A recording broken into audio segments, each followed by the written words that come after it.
Hello, and welcome back to a brand new episode of the Consulog. If you are already a subscriber to the Consulog, let me just first start off this episode by saying thank you so much for being a subscriber. Your support truly matters to me. Any comments, tweets, likes that I get around this show means just you don't understand how much it means. So please do keep up the comments and likes and tweets. Just let me know that you appreciate this show. And if you have any suggestions on how to improve it, I'm also all ears. I'm all ears to let you tell me what I should be doing. This past week was December 4th through December 10th, and there was a lot of very exciting JavaScript news this past week, so that I want to have this moment right here shared, me, this camera that you can't see. It rhymes, it bleeds. Okay, but this is a lot of fun JavaScript and just web application news in general that is going to be very fun to talk about. So let me just begin.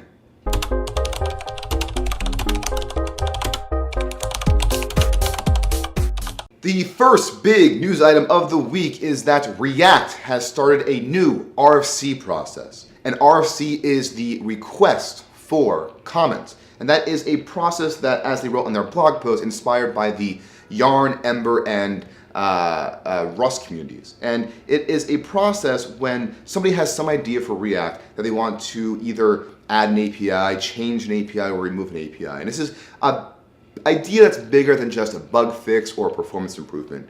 And rather than just taking the time to just submit a PR and just see if people are okay with it, you can actually submit into this new repo called the RFC repo the document that outlines your ideas to modify the React framework.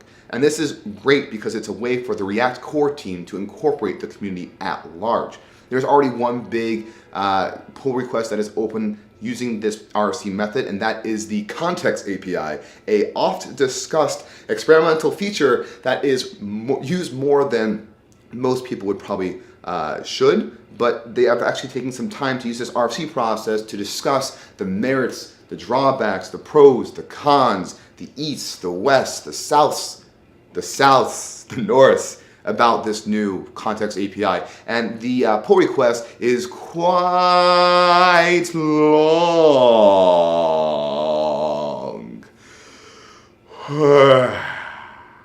Anyways, it's exciting to see the React core team involve the community more. If you have an idea for a new API for React, definitely get involved. If you have ideas about current RFCs, definitely get involved as well. Either read it, comment on it, but it is now there to actually get more involved in the React community. So very exciting. RFC, really freaking cool.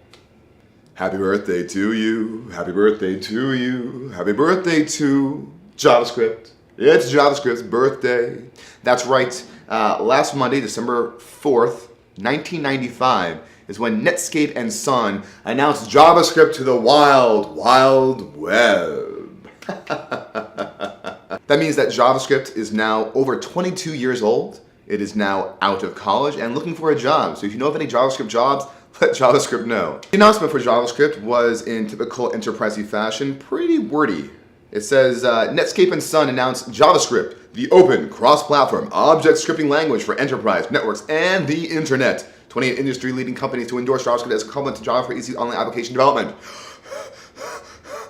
In any case, JavaScript is now over 22 years old. It has influenced all of our lives so much. A very merry, hairy, berry, Terry, happy birthday to you, JavaScript. Some other very exciting news for me is that Webpack has now released the first alpha of their 4.x branch of releases. This is very, very exciting. Webpack is used in most modern web applications nowadays, and the feature list of Webpack 4 is very long indeed. If you can just see this, just keeps on going, this long list. Some of the highlights from this new list of features is that Webpack supports now two modes, a production mode and a development mode.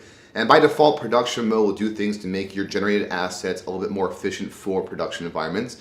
And then in development mode, Webpack will include by default comments and hints of ways to optimize your Webpack bundles. Of course, for backwards compatibility, it'll also support a secret, not so secret, none mode, which lets you turn off all default behaviors. But the fact that Webpack is now going to get a little bit more opinionated about what to do for your web applications is a very exciting step for Webpack. Some of the biggest complaints of Webpack are that it has been too agnostic to what you want. You just have to tell it everything that you want it to do. Now with Webpack 4, there's steps being taken to actually make decisions so that most people won't have to worry about the nitty-gritties of Webpack internally. Another big feature of Webpack 4, which is very exciting, is that they're now adding support for new module types. There is going to be JavaScript/auto as a module type. That is the existing behavior when you say require or import some other file, that is a module. Like you have that connection from module A to module B. You say, I want module B. There's now different ways that Webpack will include module B. There's JavaScript auto, which is what it does right now, so that is changing nothing. There's going to be JavaScript ESM, which is trying to be as ES module spec compliant as possible. So that also means that it'll look for .mjs, which is the new module JavaScript syntax extension, excuse me. There's also going to be a top-level module type of JSON.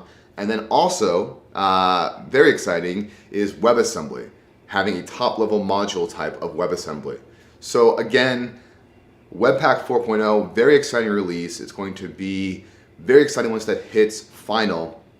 I'm hoping that it will also curtail people's worries and concerns about JavaScript fatigue. I think Webpack has contributed to that in the sense that it is doing something complicated, and by doing something complicated, it puts a lot of that complication onto the web application developer. By having some of these good defaults built in, hopefully it'll make things a little bit more pleasant for everyone going forward. Because web application bundlers are all the rage, there was actually a new web application bundler released this past week called Parcel.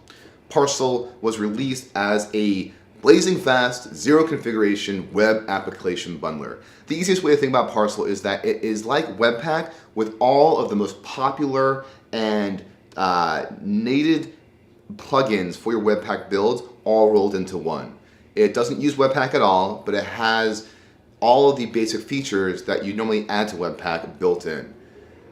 What's interesting about Parcel is that it actually prompted Webpack to say, hey, this is a good idea, should we do this as well? They started having this idea of a zero config Webpack mode that they're trying to bandy about. But the exciting thing about Parcel is that today you can use Parcel, point it at a .js file, and you can use Babel, PostCSS, Auto Prefixer, CSS models are just all built in, no worries, no harms, no foul. So again, very exciting. The web application community is still trying to figure out to make things both as advanced as possible as Webpack, but also as easy to use as Parcel. So if you aren't that happy with Webpack, definitely give Parcel a try.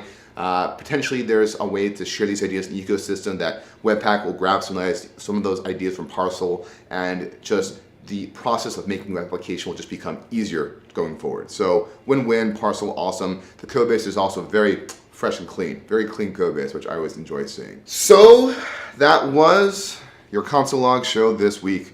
Hopefully you learned a little bit of new things about React's RFC process, Webpack 3. You said a very happy birthday to JavaScript. It is now 22 years old. Can you believe that? 22 years of JavaScript. It's changed the world in many ways. Again, if you are already a subscriber, thank you so much. If you are not already a subscriber, please become one. I'll give you smiles and admiration. I admire you. I admire you. There's only going to be one more show this year, next week. I'm going to take 2 weeks off after that for the holidays, just to relax and de-stress. And with that, I just want to say goodbye. Hopefully you have a good upcoming week. You will learn some new things, code some things. You got to get that last bit of features in before the holiday season kicks in. And I will just say to you, adios, ciao. Remember to eat your vegetables because they will help you code better. A true story from me.